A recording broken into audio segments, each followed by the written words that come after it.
Now, from the point of view of labor also, this measure is very important. I am giving all the arguments.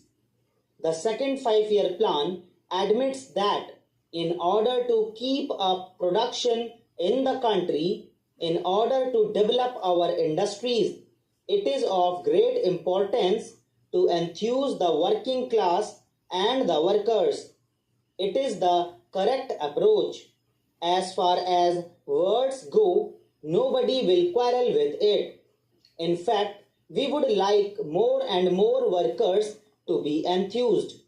Such measures should be brought in more and more in order to make the working class see that with the increase in productivity on their part, at least there is improvement in their living conditions, that with the increased production of consumer goods in the country, they get more resources in their hands to buy the things that they require, to spend more money on their children, on their housing, on their health, on the education of their children, and all that. You have to create a situation like this. You have to create a feeling like this. You have to make provision for this. Even from that angle, it is necessary that this should be accepted.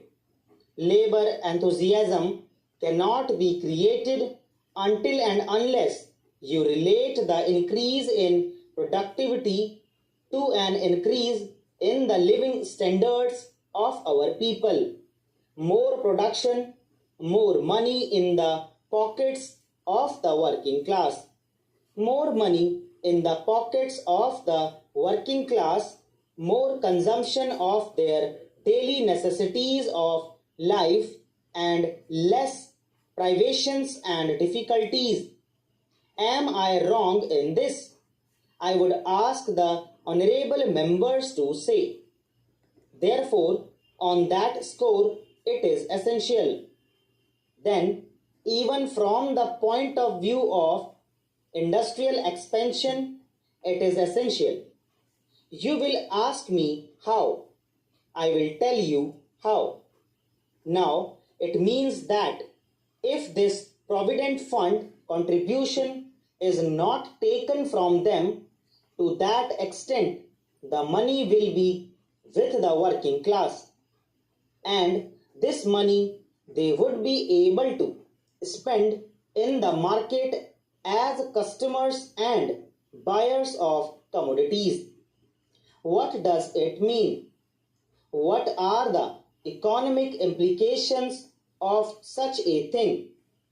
Such a thing means that the demands for consumer goods in the country will go up. There will be expansion in the internal market. It is very essential when we talk about the industrial expansion that we also ensure expansion in the market.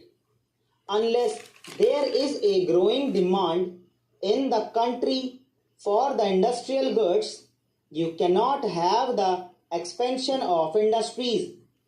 Expansion of industries does not take place in a satisfactory way, disregarding this factor of expanding consumption in the country.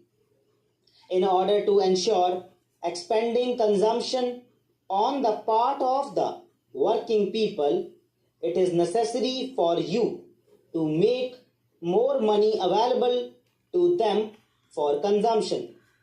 Now, I will be up against the question, what about the savings of the community? You will ask, should not the workers contribute something towards the common savings for our country? I say, do not start with the workers' savings, those who are not in a position to save. You cannot expect those people who are not getting 2 2 square meals a day, whose children go without education and other elementary necessities of life, to go on saving in an uncertain provident fund by undergoing all manner of denials at present.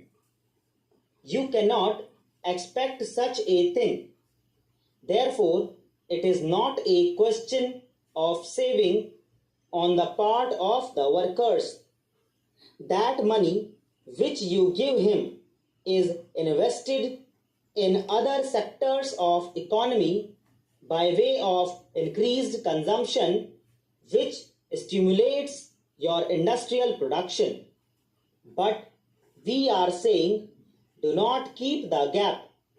If that gap has to be filled, get the money from the capitalist class, the class which is in a position to save. By adopting such a policy, there will be a lot of savings. Savings takes place not at the cost of the worker, not at the cost of contraction of the whole market, not by stifling the stimulants that are required for the industrial expansion in the economy as a whole. Savings takes place on the basis of 2.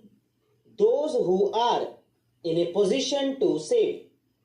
All that money which would have been otherwise spent left in the hands of the capitalist class for unproductive purposes in importing race horses and perfumes and all manner of things would be available for being spent on clothes, books, medicines and other things which are essential for the vitality of the community and for its healthy growth. Therefore, from any angle that you judge, this measure is a very good measure, and I think the Honorable Deputy Minister would not mind accepting it. He is somewhat allergic to me and to the communist benches generally. I am very sorry for it if we caused this kind of allergy to anybody. But he need not be allergic to us in this matter at all. We have followed some of the state's objectives in the second 5-year plan, pronounced objectives in the second 5-year plan in formulating and presenting this bill to this House. We would not have done it had we thought that this is such a fundamental thing that he would never accept it, that this is something which is not at all within your domain. We think the honorable members of the Congress party can accept it. We read their speeches. We also read the deliberations of their various party meetings and sessions. We read some of their publications and we are, of course, surprised at the declarations that they make from time to time. We take note of them. We take a serious view. We attach great importance to them. Therefore, we feel that the Congress members opposite can easily bring themselves up to accept this measure. This is in line with their thoughts. Whether these thoughts are being translated in the government's official policies or not is a different matter. But this is something which is untouchable for them. दोस्तों, इसी के साथ ही dictation